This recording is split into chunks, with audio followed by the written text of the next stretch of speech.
after Christ cleanses the leper, he sends him to do the purification rituals that are required in the law of Moses. The only other group of people that go through this ritual are the priests. The word kippur is in this chapter. It makes atonement for. We talk about the 10 lepers and gratitude, and then we just stop as if that is the end of the story. As you know, like there's a couple of stories in the New Testament where Jesus heals a leper, or 10 lepers in one case. And the interesting thing that I find, and this is what I wanted to kind of discuss with you, is that so often we kind of leave the story when Jesus heals the leper. And Jesus, in every case, he says, go and present yourself to the priests and offer the sacrifice that Moses commands. And then that's where we stop. And in every film, in every story, in almost every time that we talk about it, we talk about the 10 lepers and gratitude, and then we just stop as if that is the end of the story. But if you can kind of give a brief synopsis of what would take place once the leper is healed, what does he do now? Storyline I'd be most interested in referring to is the one where he heals the one leper. It's right at the opening in the Gospel of Mark, in Mark chapter 1, verse 40. And then you get the same account, the synoptic account, in Matthew 8 and Luke 5, I believe. And it's very pointed. It's very clear that after Christ cleanses the leper, he sends him to do the purification rituals that are required in the law of Moses. He says, hey, go do what you need to do. The word that is translated as leprosy is sara'at in Hebrew, and someone with leprosy, with this sara'at, is a metzora, someone who has sara'at. And we in English associate leprosy. It's probably a little bit of a mistranslation because we think of Hansen's disease. That's what we know as leprosy, but this is probably something much broader than that, even as broad as something like eczema or psoriasis, that kind of thing. That is a sort of a scaly skin infection or disease that, with decreased sanitation, that's an understatement, in those days would have been much more common, I think, right? So you've got some kind of a skin disease that looks almost corpse-like, I think, in the ancient world. They would have seen this as sort of connecting with, maybe symbolic of death. But the result is that the person has to live outside of the camp, right? Outside of the main community. And so they are literally forced to not be a physical part of the community under this law. And there's a variety of explanations why that might be. One of those is the risk of contagion is why this is set up. But and then there's this question of if someone touches someone who has the skin disease, metzora, someone with tzara'at, do they become ritually impure themselves? And most think so. When Jesus touches the leper, there's a real debate. Wait, so he touches him and then he's clean. So does that communicate uncleanness?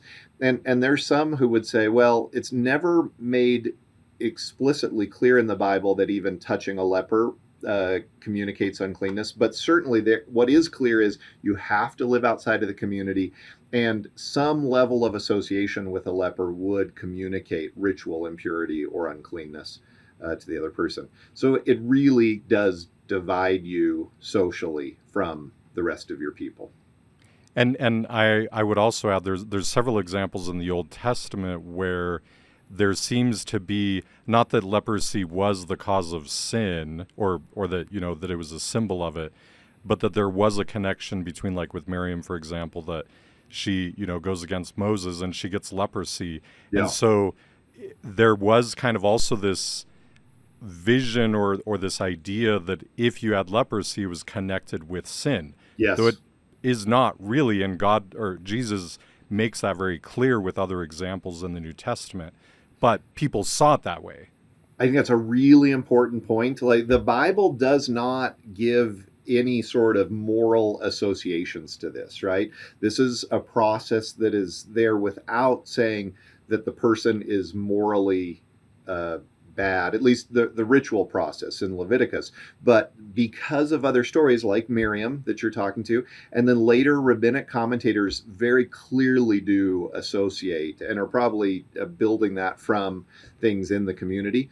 They clearly do associate leprosy with, okay, there's some sort of rebellion or sinfulness that has then caused this person to be stricken with leprosy, even though, as to your excellent point, as Jesus shows, that association is not clear and should not be assumed by us. I mean, we can see lots of modern connections today where we might think, oh, this implies, I see this one evidence and now I've got the interpretive key for this entire person's soul. I see, we're very visual, right? So I see something with my eyes and now there are certain associations that people are going to have with it. And those were negative associations and connotations for most people in ancient communities.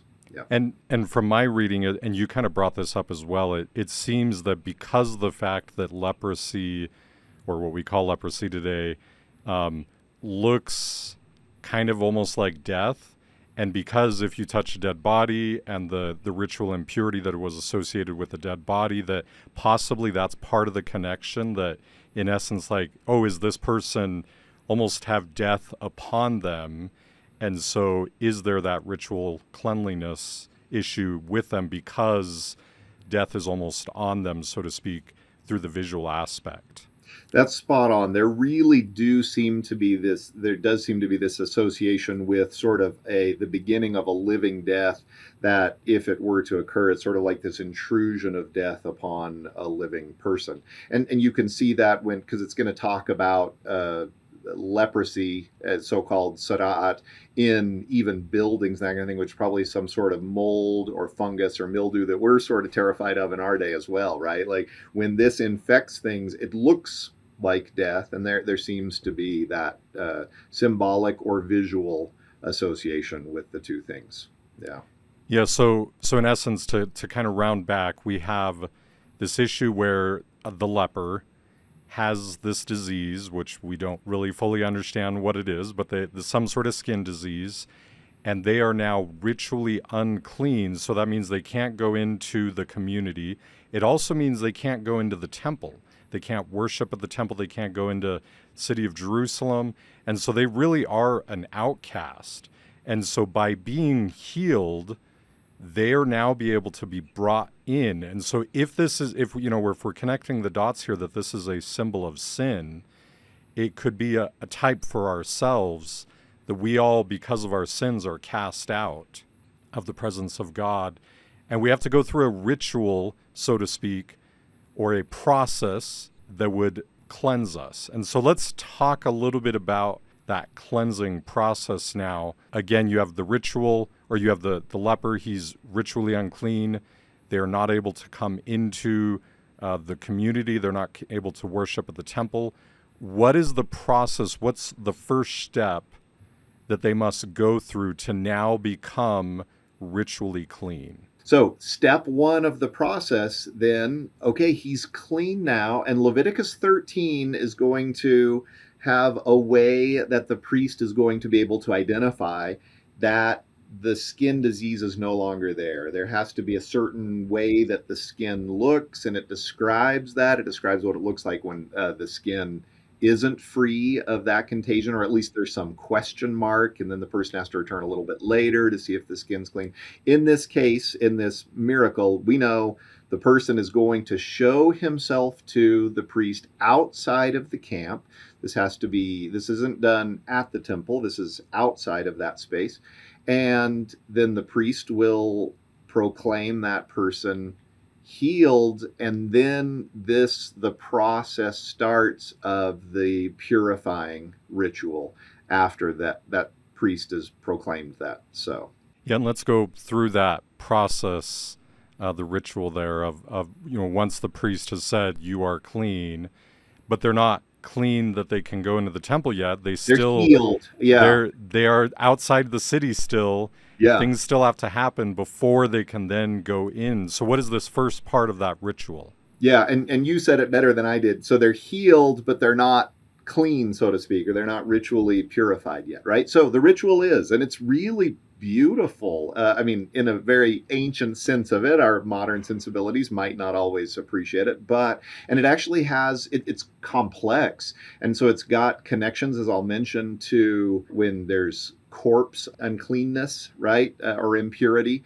And it also has connections with the Day of Atonement. And so here's how it works. 2 birds are going to be brought, and one of them is going to be killed, sacrificed, although that language is a little bit tricky because we're not in the temple complex, right? But that bird is going to be killed over an earthen vessel, and there's running water, almost, you get this living water, ma'im chaim, that sort of has these connections with, it's not stagnant, it's not dead water, it's a water that is alive, so to speak. Which, And I'll add, is used, it's a ritual water for ritual cleansing and things like yep. that. So it's spring water, things like that. So Yeah, so the immersion that's going to happen later in a different location is also going to use living water, right? Or running water, yeah. So the bird is killed, and then the blood goes into an earthen vessel, probably that has the water in it to sort of dilute it, make it easier to sprinkle. We don't know 100% sure about that, but that blood is going to drip in there. And then there is a living bird. There's a second bird, and you take the living bird, you take some scarlet item, a thread or a little piece of cloth that's been dyed red, and you take cedar wood, and then you also take hyssop, which you're probably using to, it's part of it, but you're probably using to help with the sprinkling, right? But you dip all of those things in the blood of the bird that has been killed, and then you sprinkle that on the person who has recovered from the skin disease, right? And this is complicated, right? Like, so imagine you've got a living bird that's dipped in this, the liquid there, the blood, and the cedar wood, and the red thread, and the hyssop, and then you are in some way, shape, or form sprinkling that, right, on the person who's been healed. Those items, the living bird's fascinating. This is why I say there's connections with the Day of Atonement, because you can hear very soon, and with the living bird is going to be released, and it's going to fly away, and that begins to feel very much like the scapegoat on the Day of Atonement.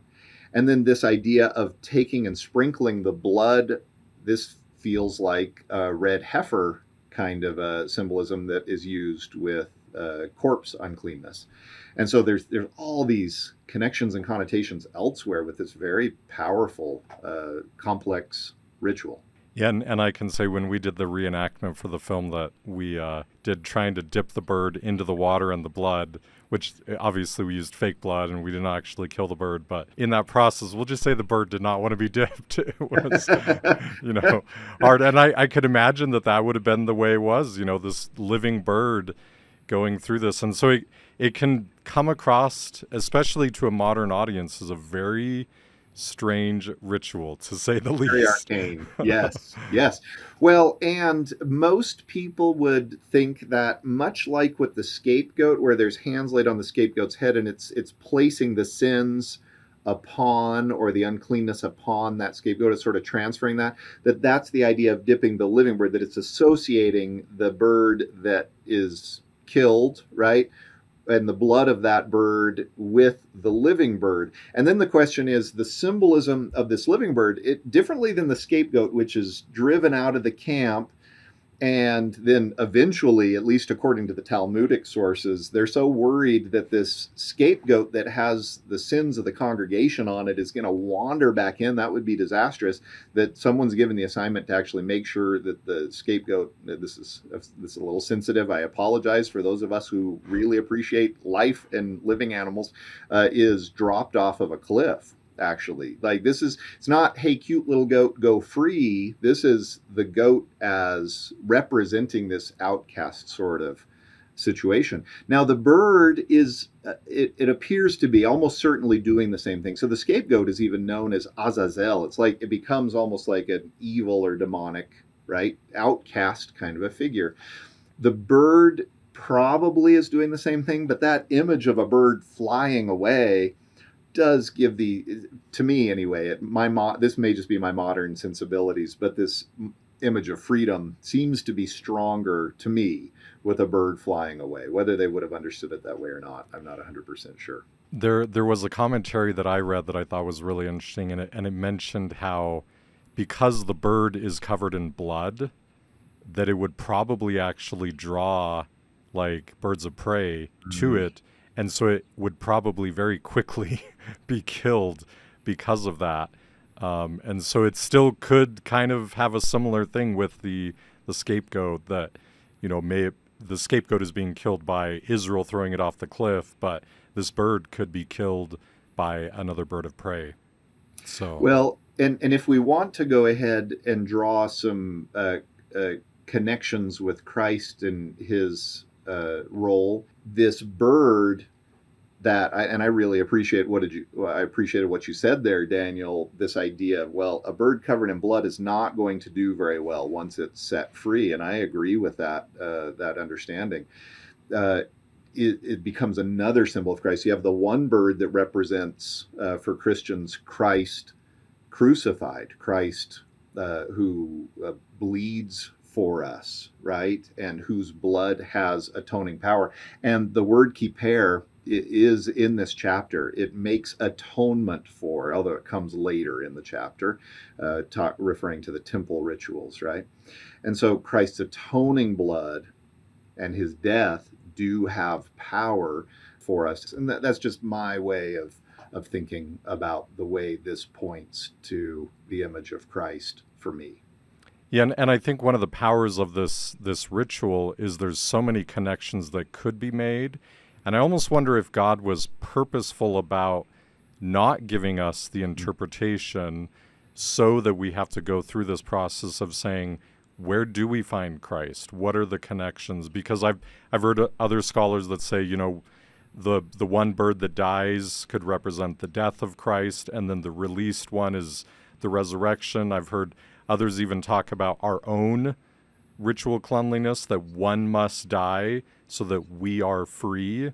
And so I think there's so many connections here with Christ, but that the concept is that even in the Old Testament time period, while they didn't understand everything, and nor do we, but that there was definitely a connection of saying this ritual on cleanliness can only be taken away through death, through sacrifice. And that is the same way that when we have ritual uncleanliness through sin, the only way that can be overcome is through death. So I love the possible connections. And in the end, we don't really know for sure, what the Lord was wanting all of us to understand, but there's some possible connections there. And I love this idea that the complexity of it then provides a multiplicity of possible associations. And that cedar wood does have sort of a connotation of cleansing and of cleanliness. Hyssop is the same. That's what was used in the Passover, with the original Passover, to put blood on the lintel and on the doorposts, right? And so that's got association. And then with temple sacrifice as well, it's got associations going way back with the hyssop as well. And then, of course, the red thread seems to connect with that image of blood. And the cedar wood also being used in Solomon's temple as the walls. So even that connection to temple ritual within the building itself. So, and I think in an olfactory kind of way, we can even make those connections ourselves. When you think of what cedar wood smells like in a nice cedar chest, you think of something that's clean, something that's fresh, something that is has life, you might say. I think we would probably even associate it with that to a certain degree today, non-religiously. So now that we've gone through the first process, you have the one bird that's killed over the water, and then the second bird is dunked into the blood and water and then released into the wild. What's the next part of the ritual for the cleansing of the leper? So right on that same day, you're going to, the person who is being cleansed is going to wash his clothes. He's going to shave off all his hair. He's going to wash And then there is going to be a 7-day wait. He's actually can come back into the community, but he has to stay outside of his tent or outside of his domicile.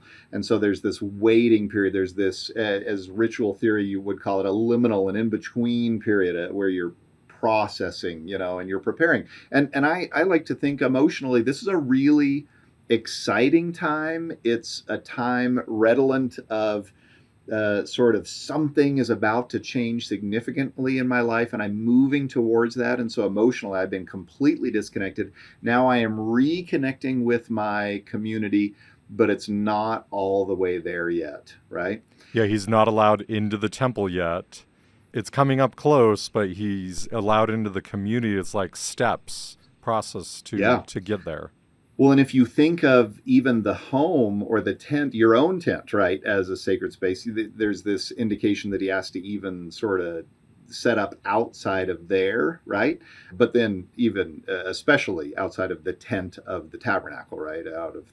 Outside of the temple. So then at the end of those 7 days, then on day 7, he's going to wash again and wash his clothes and shave all of his hair. Again, he's shaving his eyebrows. This is like a newborn child, seems to be some of the implications, right? Plus there's potential contagion and that kind of thing that they're maybe trying to avoid with some of this. Or there's probably some kind of a physical purpose for it as well, not just symbolic.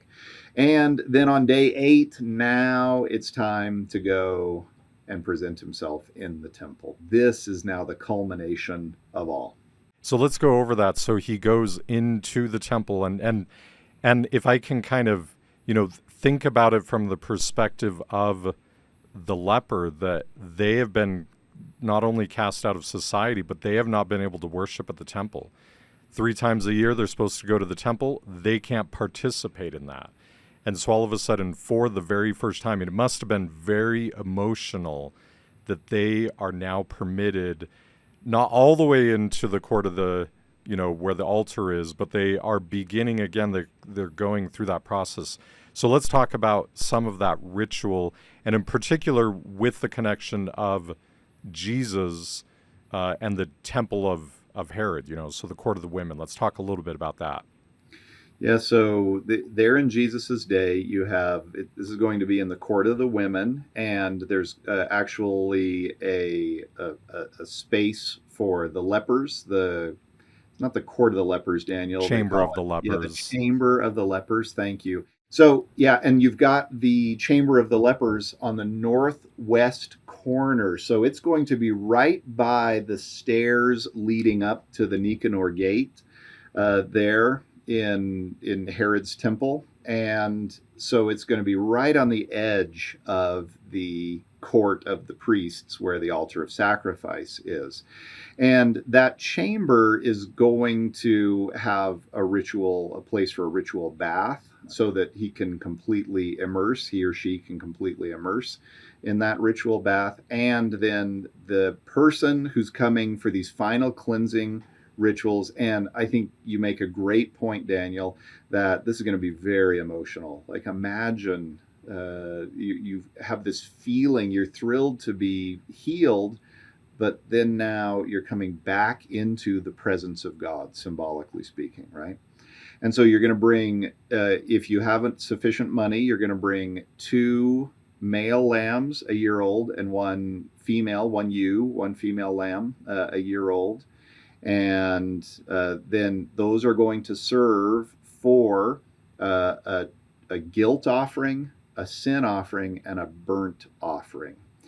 And the guilt offering is going to be killed first, and blood from that guilt offering is going to be taken, and the priest, using his right hand, is going to smear or place some of that blood on the right lobe of your ear, on your right thumb, and on your right big toe, right, as part of this ritual.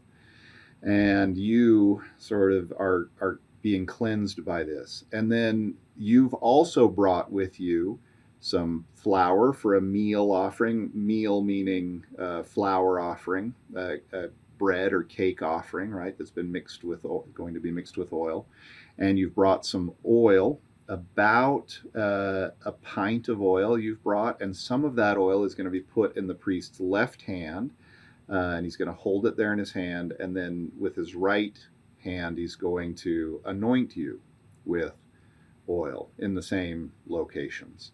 And this is sort of the beginning of these last rituals.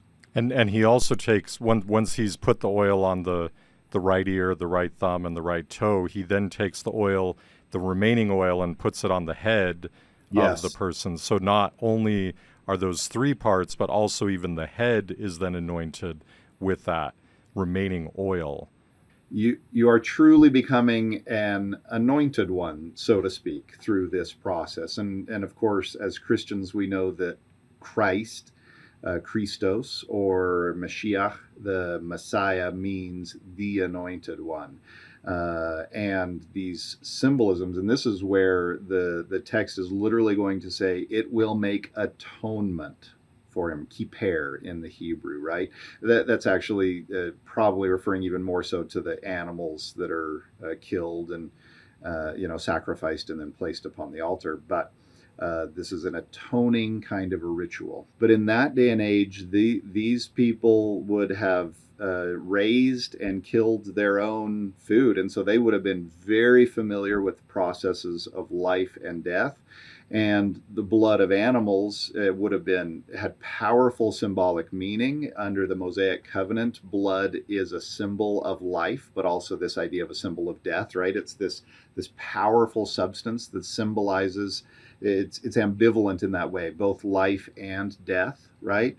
And so through then the death of this perfect animal, this innocent, perfect animal, who then becomes an atoning sacrifice, and the symbol of that perfect, innocent animal's life and death, then the individual becomes cleansed, becomes anointed through no merit of her or his own, besides the fact that God said, I want you to do this, and that person has done it faithfully. But it's God's power, and it's something that is granted through the priesthood ritual, with priesthood power of the priest that's there. And then the ear is fascinating, right? That thing through which we hear, obviously, right? Through which we engage in so many important ways with our society. Someone who's been excommunicated and now coming back into communication or communion. The hand and the foot, where we go, and the strength, the big toe, the thumb, right? The strength of that, our thumb, the strength of it, but also what makes us human, you might say, what makes us children of God, or create, these sort of fundamental creations of God in his image, right? And so what we do, where we go, is being cleansed here, and it's very powerful. And I find it fascinating as well is that the only other group of people that go through this ritual are the priests. And they go through this ritual. It's not exactly the same. There are some slight differences, but it's very similar in that they are washed. They, put on new clothing, which the leper probably would have put new clothing on. Yep. They have the blood put on these parts of the body, the ear, the thumb, and the toe. In the same fashion, they're also anointed. And so almost to me, it's connecting that the priest who, through this ritual that they go through, the ritual shows to Israel, at least in my opinion, that it's showing that they are authorized, that they are able to act on behalf of Israel. And so now the interesting thing that the only other people that would go through this is a leper. And so is there this connection, in essence, saying that we all as sinners, that we come into the temple, and it's almost like we become part of this ceremony that the priests do, showing that connection between the priesthood and our need to be a part of that. So I don't know. I find it so powerful that that's the only two groups that go through this. No other Israelite would ever go through that except a leper and a priest. I don't know if you have any thoughts on that or anything else connected to this.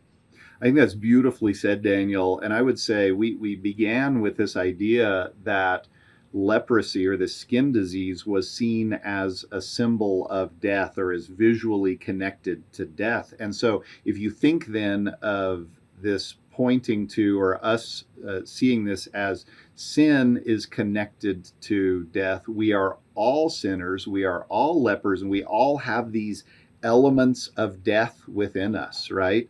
That is seeking to conquer us and slay us. And then as we think about Christ, the one who conquers sin and death, those connections become very powerful. And then to see that God, and I said that the Bible doesn't really put a moral stigma, at least in Leviticus, on this, but there is this need to be outside of the community and then brought back into the community. And God isn't just bringing this person back into the community. God is bringing this person back into the community and saying, look, you now are become an anointed one like my priests are anointed ones. The only other people that get anointed, you got kings and you've got priests and you've got lepers that are going through this. And yes, you were a dead one, right? And not only are you alive and reconnected, you are so brought in that I'm doing the same ritual with you of acceptance, of authority, of power, so to speak. That is done with my priest. I think that's very powerful, Daniel. I appreciate you highlighting that. I love that connection there. I've never thought of that the Messiah, because I always say, who are the anointed ones? You have kings, priests, and you have prophets. Those are the three people. And I never connected the leper. The leper is also an anointed one. And the power of that we as sinners are brought into that same group through the power of the atonement of Christ. Yeah, I really love that. And this is with this connection between leprosy and death. All of us will die. All of us do sin. All of us need to be cleansed from that, right? And have this approach and atonement by Christ, by God. And then who does he anoint? Who does he make anointed ones with him? Well, the sinners who come unto him. That's who. The sinners who apply for his atoning power, grace, and ability, right? And those that choose to remain outside of the camp, they don't, you have to come, right? But then if you do come and make yourself available and bring what God asks you to bring to the best of your ability, and there's even a gradation according to your own wealth and what you're able to do. You bring what you're able to bring according to the stipulations of the Mosaic covenant. Then he anoints you, just as Christ is an anointed one, you might say, or in a similar fashion, let's say it that way, as Christ is an anointed one. And then just as, right, the priests. And I really love that connection that you're helping us make, Daniel. Well, let's just conclude with going through all of this ritual. Maybe if you can, we've kind of talked about it all throughout, but maybe connect the dots between the very beginning of the ritual and the end.